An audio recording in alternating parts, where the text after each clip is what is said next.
자, 지금 5월 맞습니까? 5월 중순인데요. 정말 펄펄 끓는 날씨가 계속되고 있습니다. 이 5월 84년 만에 5월 중순으로 최고 기록을 달성한 지가 얼마 안 됐는데, 추혜정 캐스터. 네. 이번 주에 계속 더울 것 같은데요. 오늘도 굉장히 더웠어요. 네, 이번 주 어떻게 될지 좀 날씨 전망을 좀 해주세요. 지난 나흘간 이어지는 때이른 폭염 때문에 정말 고생 많으셨을 텐데요. 이제 그 고비는 일단 넘겼다고 보시면 되겠습니다. 오늘 오후 6시를 기준으로 일부 수도권에 내려졌던 폭염주의보는 모두 해제가 됐고요. 또 내일부터는 서울의 낮 기온도 30도 아래로 내려가게 되겠습니다. 네. 또 그래도 이맘때 평년 기온이 24도인 것을 감안하면 그래도 좀 덥겠지만 모레는 전국에 또 시원한 비 소식이 있습니다. 이 비가 오면은 서울의 낮 기온이 21도로 내려가거든요. 지금 그림으로 나오고 있는데 21도로 내려가면서 다소 좀 서늘했다가 이후로는 본격적인 초여름에 접어들겠습니다. 이른 폭염이라는 얘기가 사실은 올해 처음 하는 얘기는 아닌 것 같아요. 네, 사실은 5월이 이례적 덥다 이런 얘기 계속 하고 있는 것 같은데 네. 올해도 이렇게 더운 이유가 도대체 뭡니까? 네, 총 3가지 이유로 말씀을 드릴 수가 있겠는데요. 우선 지금 한반도 동쪽에 고기압이 자리 잡고 있기 때문에 이렇게 최근처럼 맑고 또 햇볕이 뜨거운 이런 불볕더위가 이어지고 있는데요. 그 와중에 또 중국 북부와 몽골 지역에서 고온 건조한 공기가 한반도를 향해 밀려오고 있는데요. 이 고온 건조한 공기가 우리나라 동쪽에서 자리 잡고 있는 고기압에 가로막혀서 빠져나가지 못하고 있기 때문에 좀 더위가 폭염이 지속되고 있고요. 또 마지막은 지구온난화를 이유로 들 수 있습니다. 이 지구온난화 좀 심각한데요. 5월 낮 기온이 30도를 넘는 날이 1980년대는 평균 0.2일에 불과했는데요. 2010년 이후에는 1.7일로 늘어났고요. 작년은 나흘이나 됐고요. 또 올해는 지금까지 이미 6일이나 됐습니다. 근데 이렇게 이상고온 현상이 비단 한반도뿐만이 아니고 인도에서는 고온으로 400명이 사망했다는 그런 소식이 있던데요. 네, 그렇습니다. 인도 북서부의 조드푸르 지역은 낮 기온이 무려 51도까지 치솟았고요. 그 외 일본 전역에서도 낮 기온이 무려 50도 안팎까지 치솟아있습니다. 2달 넘는 폭염 때문에 인도는 정말 급심한 가뭄을 겪고 있는데요. 정말 땅바닥이 거북이 등껍질처럼 갈라지는가 하면 앞서 말씀해 주셨던 것처럼 사망자도 집계된 것만 400명이 넘었고요. 이에 따라서 일본 기상청은 이 열파 경보를 발령하기도 했고요. 또 휴교령까지 내리기도 했습니다. 이에 따라서 인도 인구의 4분의 1인 3억 명 정도가 물 부족에 시달리고 있는데요.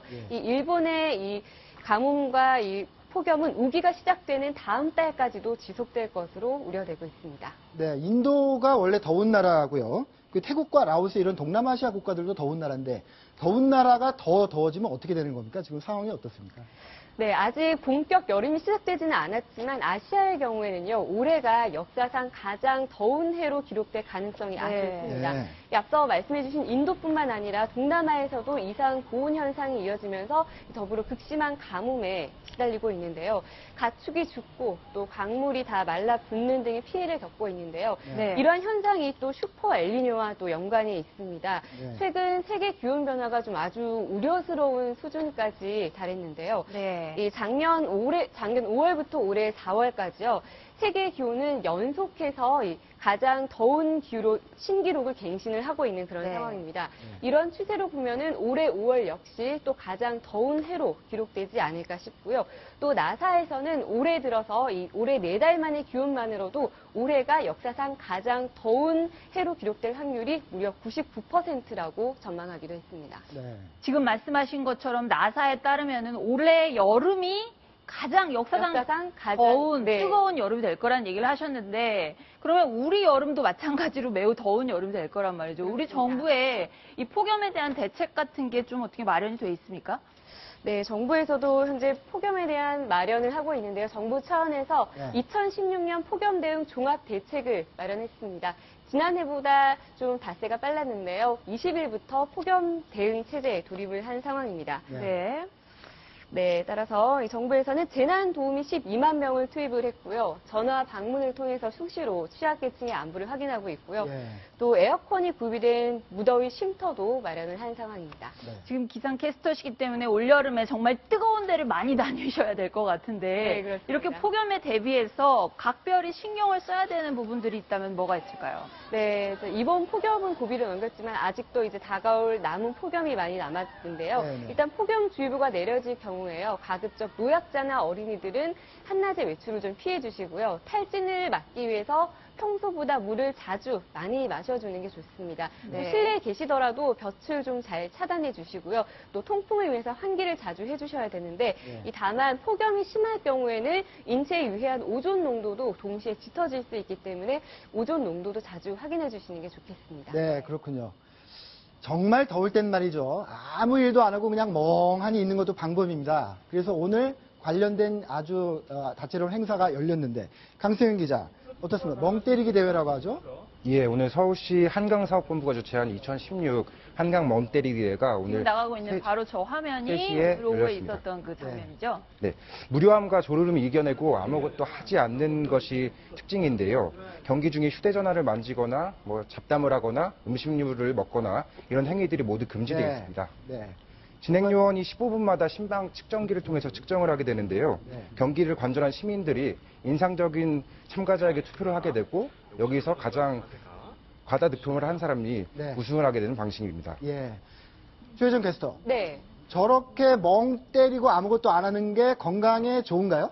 네, 그렇습니다. 요즘 현대인들이야말로 인터넷과 스마트폰 때문에 1분 1초도 이 뇌가 잠시 쉴 틈이 없는데요. 네. 네, 이렇게 멍 때리는 시간이야말로 우리 두뇌를 좀 깨우고 명쾌하게 만드는 가장 좋은 방법이라고 합니다. 하지만 요즘처럼 이 더운 날에는 햇볕에 장시간 노출되다 보면 일사병의 우려도 있기 때문에 주의해야겠습니다. 네.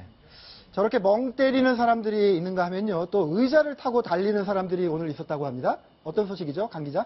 네, 신촌 연세로 차 없는 거리에서 듀오백과 서대문구가 의자 레이싱 시즌2 대회를 열었습니다. 네, 지금 영상이 나오고 있네요. 네, 대회는 3인 1조 릴레이 단체전과 개인전으로 구성이 되고요. 그리고 이제 지난해 6월에 이 대회가 처음 열렸었는데 이 대회에 초등학생이라든지 군인, 예. 분식집 아르바이트생 등 다양한 시민들이 참가해서 예. 호응을 많이 얻었습니다. 아, 그렇군요. 야, 릴레이도 하고 있네요, 지금요. 이렇게. 저도 어렸을 때 저런 것 좀 하고 놀았던 것 같은데 굉장히 유명한 의자 회사에서 저런 재밌는 대회를 개최했네요. 네.